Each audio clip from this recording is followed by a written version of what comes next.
வணக்கம். ட்ரேடிங் அரிமா YouTube channel சார்பாக உங்களை அன்புடன் வரவேற்கிறேன். இன்னைக்கான பேங்க் நிஃப்டியோட மொமெண்டம் என்ன அப்படின்னு பார்த்துட்டு நாளைக்கான கீ லெவல்ஸ் என்ன அப்படின்றத டீட்டெயிலாக பார்க்கலாம். இன்னைக்கு பேங்க் நிஃப்டி வந்து பார்த்தீங்கன்னா ஒரு கன்சால்டேஷன் மோட்ல தான் இருந்தது நேற்ற மாதிரி. ஸோ பெரிய மூமெண்டம்னு பார்த்தீங்கன்னா பெருசாக கிடையாது. பட் இன்னைக்கு ஒரு கன்சால்டேஷன் இருக்கிறதுனால நேற்று நம்ம என்ன சொல்லியிருந்தோம் அப்படின்னா, ஒன்று நேற்று க்ளோஸை விட கொஞ்சம் மேலே போகி உங்களுக்கு 48,300 வரைக்கும் போகிறதுக்கான வாய்ப்பு இருக்கு. அப்படி இல்லை அப்படின்னா ஸ்டார்ட் ஆகும்போது கொஞ்சம் மேலே ஓப்பன் ஆகி, அதாவது கேப் டவுனில் ஓப்பன் ஆகி கொஞ்சம் மேலே வர மாதிரி வந்து திருப்பி ஒரு ரீட்ரேஸ்மெண்ட் வந்து திருப்பி ஃபாலோ ஆகுறதுக்கான வாய்ப்பு இருக்கு அப்படின்னு சொல்லியிருந்தோம். அப்படி வந்துன்னா 47,000 டுவர்ட்ஸ் போகிறதுக்கான வாய்ப்பு இருக்கு அப்படின்னு சொல்லியிருந்தோம். பட் இன்னைக்கு வந்து ஒரு கன்சல்டேஷன்றதுனால பெருசாக இந்த மூமெண்டம் இல்லை. ஏன் அப்படின்னா ஆஸ் யூஷுவல் எஃப்ஐஸ் வந்து வித்துட்டே இருக்காங்க. டிஐஸ் வந்து இன்னைக்கு கொஞ்சம் அதிகமாக வாங்கியிருக்கிறதுனால கொஞ்சம் பெரிய ஃபால் ஆனதை தடுத்து நிறுத்தியிருக்கு. இப்போ கெமிரலா பிவோட் பாயிண்ட்ஸை பார்க்கும்போது நமக்கு என்ன தெரியுது அப்படின்னா, இந்த வாரத்துக்கு அதாவது நாளைக்கான கெமிரலா பிவோட் பாயிண்ட்ஸ் பார்க்கும்போது நமக்கு அகைன் வந்து ஒரு ரேஞ்ச் பவுண்ட்குள்ள தான் இருக்கிற மாதிரி தெரியுது. ஒரு பட் வைட் சிபிஆர் இல்லாமல் கொஞ்சம் மைல்டு வைட் சிபிஆராக இருக்கு. ஸோ அப்படி இருக்கும் பொழுது 48,200 அப்படின்ற ரேஞ்ச் வரைக்கும் போவதற்கான வாய்ப்பு இருக்கு. கீழே விழுந்தது அப்படின்னா 47,250 வரைக்கும் போவதற்கான வாய்ப்பு இருக்கு.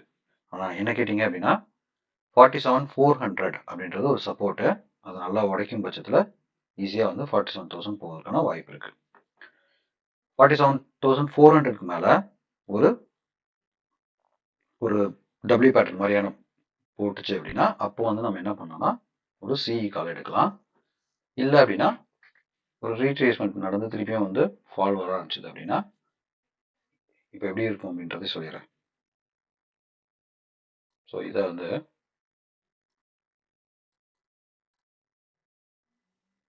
நாளைக்கு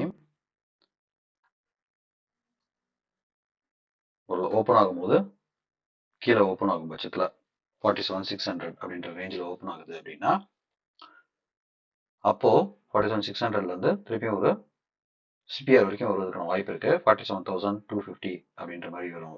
47,750 அப்படின்ற ரேஞ்சுக்கு வந்துட்டு திரும்பவும் வந்து ஒரு ஃபால் வரும். அப்போ ஃபால் வரும்போது அதாவது ஓப்பன் ஆகுறதுலேருந்து திருப்பியும் மேலே ஏறி திருப்பி கீழே இங்கே கட் ஆகுது இல்லையா?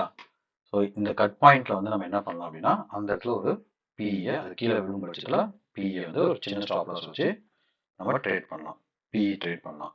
ஒருவேளை இந்த 47,750 அதாவது 47,800 மேலே க்ளோஸ் வச்சுது அப்படின்னா அப்போ நம்ம என்ன பண்ணலாம்னா 48,000 வரைக்கும் போகிறதுக்கான வாய்ப்பு இருக்கு. அங்கேயும் ரீட்ரேஸ்மெண்ட் ஆகி திருப்பி கீழே போகிறதுக்கான வாய்ப்பு இருக்கு. ஒரு நல்ல புல்லிஷ் மூமெண்டம் இருந்தது அப்படின்னா அதையும் உடச்சி மேலே போவோம். ஸோ டில் நமக்கு 48,200 வரைக்கும் நம்ம எதையுமே சொல்ல முடியாது. நாளைக்கும் இந்த எல்லோ ஜோன் வந்து இருந்தது அப்படின்னா ஒரு மேஜர் கன்சல்டேஷன் ஒரு சின்ன ஒரு 300 to 500 பாயிண்ட்ஸ் வந்து மேலே மூவ் வர்றதுக்கான வாய்ப்பு இருக்கு. இல்லை அப்படின்னா அகைன் ஒரு கன்சல்டேஷன் தான் நடக்கிறதுக்கான வாய்ப்பு இருக்கு. சரிங்களா? ஸோ இதுதான் வந்து கெமிரலா பிவோட் பாயிண்ட்ஸ் நம்ம சொல்றது. இதே வந்து விவேப் என்ன சொல்லுதுன்றதையும் பார்த்தலாம். விவேப்பை பொறுத்த வரைக்கும் இப்போ வீக்லி விவேப் வந்து சப்போர்ட்டிவாக இருக்கு. ஸோ வீக்லி விவேப் சப்போர்ட்டிவாக இருக்கிறதுனால நல்ல மேலே போகுது அப்படின்ற பட்சத்தில் 48,275 வரைக்கும் போகிறதுக்கான வாய்ப்பு இருக்கு. நான் சொன்ன மாதிரி 48,300 வரைக்கும் போகிறதுக்கான வாய்ப்பு இருக்கு. ஒருவேளை இந்த வீக்லி விவேப்பை உடைக்கும் பட்சத்தில் அகைன் 47,000 வரைக்கும் வருவதற்கான வாய்ப்பு இருக்கு. ஸோ வீக்லி விவேப்பை வந்து சப்போர்ட் எடுக்குதா இல்லையான்றதா நாளைக்கு நம்ம டிசைட் பண்ணலாம். சரிங்களா? ஸோ இதுதான் வந்து பேங்க் நிஃப்டியோடைய விவேப்பை பேஸ் பண்ணி இருக்கிற இன்ஃபர்மேஷன். இப்போ ஓஏ டேட்டா பார்த்துடலாம். அது என்ன எப்படி சொல்லுதுன்றதையும் தெரிஞ்சுக்கலாம். இப்போ ஓஏ டேட்டா எடுத்து வச்சாச்சு. ஸோ ஓஏ டேட்டா பொறுத்த வரைக்கும் இப்போ நான் என்ன பண்ணுறேன் அப்படின்னா லாஸ்ட் 2 ஹவர்ஸில் என்ன நடந்தது அப்படின்றத நம்ம பார்க்கலாம். லாஸ்ட் 2 ஹவர்ஸில் பார்க்கும்பொழுது நமக்கு 48,000 கால் வந்து பெரும் பகுதி வந்து பார்த்தீங்கன்னா அன்வைண்ட் ஆகிருக்கு. ஸோ அது என்ன இண்டிகேட் பண்ணுது அப்படின்னு பார்த்தீங்கன்னா மேஜராக வந்து மூவ் ஆகிறதுக்கான வாய்ப்பு இருக்குது. அதே சமயத்தில் 47,700 வந்து பார்த்தீங்கன்னா கொஞ்சமாக கம்மியாக இருக்குது. ஸோ நாளைக்கு இன்னும் 47,700 இன்னும் பில்டப் ஆச்சு அப்படின்னா டுவர்ட்ஸ் வந்து 47,400 வரைக்கும் போகிறதுக்கான வாய்ப்பு இருக்கு. ஒருவேளை 47,600 உடைய புட்டு வந்து நல்லா ஸ்ட்ராங்கா இருக்கிறதுனால இப்போ இங்கேயும் வந்து 48,000 வந்து அன்வைண்ட் ஆயிருக்கிறதுனால இது மூவ்மெண்ட் இருந்தது அப்படின்னா இங்கே 47,700 வந்து ஷிஃப்ட் ஆகும். அப்படி 47,700 ஷிஃப்ட் ஆச்சு அப்படின்னா நம்ம சொன்ன மாதிரி 48,200 or 300 போவதற்கான வாய்ப்பு பிரகாசமாக இருக்கு. ஸோ அப்படி இல்லாத பட்சத்தில் ஒரு சின்ன ஸ்மால் கன்சல்டேஷன் எடுக்கிறதுக்கு வாய்ப்பு இருக்கு. ஸோ அப்போ 47,400 to 47,700 அப்படி இல்லை அப்படின்னா இது ஒரு ஜோன்ல இருக்கிறதுக்கான வாய்ப்பு இருக்கு. அப்படி இல்லை அப்படின்னா 47,600 to 48,000 அப்போ போவதற்கான வாய்ப்பு இருக்கு. அப்படி இல்லாத பட்சத்தில் 47,700 வந்து சப்போ ரெசிஸ்டண்டா இருக்கும் பட்சத்தில் கீழே ஃபாலோ ஆகிறதுக்கான வாய்ப்பு இருக்கு. ஸோ எப்படி பார்த்தாலும் 47,400 48,000 இது வந்து ரொம்ப குரூஷியல். ஸோ 47,700 உடைக்கும் பட்சத்தில் நாளைக்கு எதாவது நடக்கலாம். ஏன்னா 47,700 தான் வந்து இன்னைக்கு வந்து மார்க்கெட் வந்து 47,687 அப்படின்ற ரேஞ்சில் வந்து க்ளோஸ் ஆகிருக்கு. ஸோ அதனால் வந்து நாளைக்கே கொஞ்சம் கேப் அப் ஆகி இல்லை கேப் டவுன் ஆகுது அப்படின்ற பட்சத்தில் அப்போ இந்த 47,700ன்றது கால் நல்லா அன்வைண்ட் ஆகும். அப்போ நம்ம ஒரு டிசிஷன் எடுக்கலாம். எனக்கு தெரிஞ்சு வந்து 10 o'clock மேலே ஒரு டிசிஷன் எடுக்கிறது பெட்டர். அது வரைக்கும் வெயிட் பண்ணுங்கள். ஸோ 10:15 அதாவது 1 hour கேண்டில் வந்து க்ளோஸ் ஆனதுக்கப்புறம் ஃபஸ்ட்டு 1 hour கேண்டில் வந்து க்ளோஸ் ஆனதுக்கப்புறம் நம்ம ஒரு டிசிஷன் எடுக்கலாம். அது வரைக்கும் மார்க்கெட் எப்படி வேணால் போகணும்.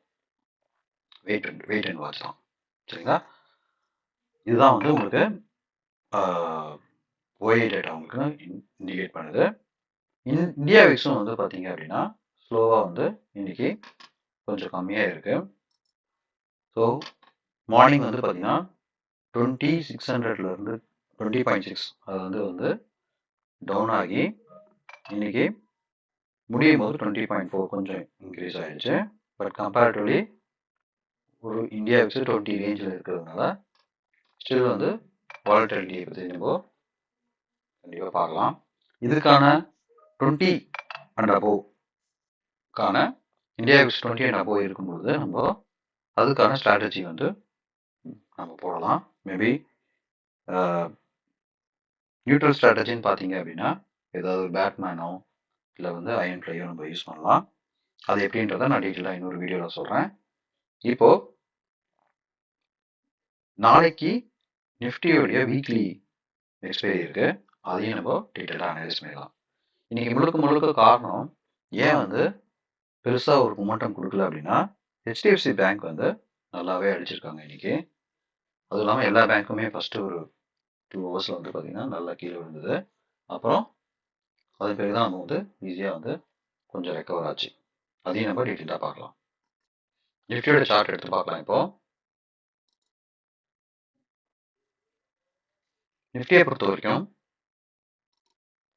ஒரு ஃபிபனாச்சி ரீட்ரேஸ்மெண்ட் பண்ணி பார்ப்போம். ரீசன்ட் ஹை டு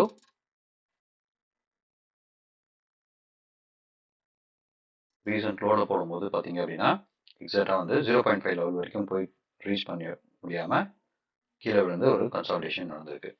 ஒருவேளை நாளைக்கு இந்த 22,300க்கு மேலே வந்து க்ளோஸ் இருக்கும் பட்சத்தில் அதாவது 22,350 அதாவது 22,350 to 360 ரேஞ்ச் அந்த ரேஞ்சுக்குள்ள நல்லா வந்து நல்ல வால்யூம் போட்டு மேலே போகும் பட்சத்தில் ஈஸியாக வந்து 22,425 வரைக்கும் போவதற்கான வாய்ப்பு இருக்குது. ஆனால் அவ்வளோ தூரம் போகுமான்னு கேட்டிங்கன்னா இந்த வாரத்தில் தெரியல. பட் போவதற்கான வாய்ப்பு இருக்குது. அங்கேருந்து கீழே ஃபாலோ ஆகிறதுக்கான வாய்ப்பு இருக்குது. ஏன்னா 0.618 லெவலில் இருக்குது. ஸோ நாளைக்கு இந்த ஜோனில் அதாவது 22,300 to 22,195 கிட்டத்தட்ட இந்த ரேஞ்சிலே நாளைக்கு ட்ராவல் ஆகுனா நம்ம எதுவுமே பண்ண முடியாது. அதை உடைக்கும் பட்சத்தில் 22,310 உடைக்கும் பட்சத்தில் நம்ம அதை பற்றி யோசிக்கலாம். அகைன் வந்து மேலே போவதற்கான பாசிபிலிட்டிஸ்ன்றது ரொம்ப கம்மியாக தான் இப்போதைக்கு பார்த்தா தெரியுது. ஒருவேளை இங்கேருந்து கீழே வரும் பட்சத்தில் 22,053 அப்படின்ற ரேஞ்ச் போவதற்கான வாய்ப்பு இருக்குது. ஸோ இதுதான் வந்து உங்களுக்கு ஃபிபனாச்சி ரீட்ரேஸ்மெண்ட்ஸ் வந்து சொல்லுது. சரி, VWAP என்ன சொல்லுது அப்படின்றதையும் பார்த்துடலாம். VWAP பார்க்கும்பொழுது நமக்கு 20 to 120 அப்படின்ற ரேஞ்ச் வரைக்கும் வருவதற்கான வாய்ப்பு இருக்கு. மேலே பார்த்தீங்கன்னா 20 to 310 அங்கேயும் வந்து VWAP வந்து மந்த்லி VWAP இருக்கு. ஸோ மந்த்லி VWAP கீழே வீக்லி VWAP வந்து ஒரு நேரவாக வர்றதுனால இந்த ரேஞ்சை என்னைக்காவது ரொம்ப வால்யூம் வந்து பெருசாக உடைச்சா மட்டும்தான் வந்து போகிறதுக்கான வாய்ப்பு இருக்கு.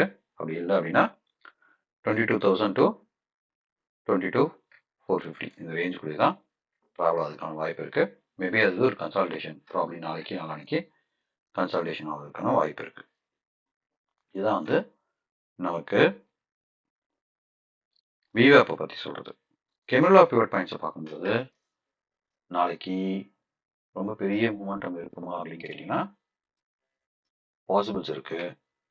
முன்னாடி சொன்ன மாதிரி 20 to 300 உடைக்கும் பட்சத்தில் என்ன நடக்குதுன்றதை பார்க்கலாம். கீழே விழும் பட்சத்தில் 20 to 108 or 200 முன்னாடி சொன்ன மாதிரி previous high and low compare பண்ணும்போது 22,085 அந்த ரேஞ்சில் விழுவதற்கான வாய்ப்பு இருக்கான்றதையும் பார்க்கலாம். ஸோ நாளைக்கு ஃபால் ஆச்சு அப்படின்னா 22,000 ரீச் ஆகிறதுக்கான வாய்ப்பு இருக்கு. மேலே போச்சு அப்படின்னா 2300 மேலே போகிறதுக்கான வாய்ப்பு இருக்கான்றதையும் பார்க்கலாம். இல்லை அப்படின்னா கன்சால்டேஷன். இதுதான் வந்து நிஃப்டி 50க்கான ரேஞ்சு. ஹோப்ஃபுல்லி இந்த வீடியோ உங்களுக்கு பிடிச்சிருக்கும் நம்புறேன். இந்த வீடியோ பிடிச்சிருந்தா லைக் பண்ணுங்க, ஷேர் பண்ணுங்க, சப்ஸ்கிரைப் பண்ணுங்க. நன்றி, வணக்கம்.